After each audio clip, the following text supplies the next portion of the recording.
Reliably Arranging Objects in Uncertain Domains by Ariel, Leslie Kaelbling, and Tomas Lozano-Perez. Our goal is to reliably construct multi-object arrangements without using external sensing. This is an example of our robot executing one of our open-loop plans.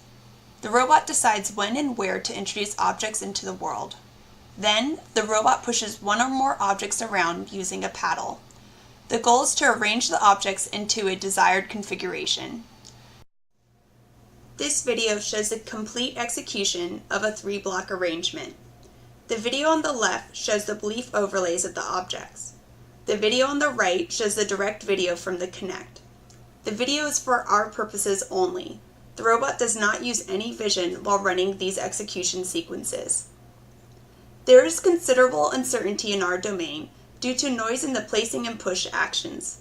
Notice how our planner selected additional padding actions to achieve a successful goal configuration.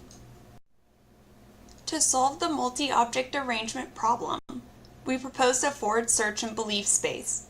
To approximate the belief state transition, we created a compositional belief state transition model. This belief state transition was constructed using supervised learning from physics simulations. We evaluated this approach in simulation and on a real robot.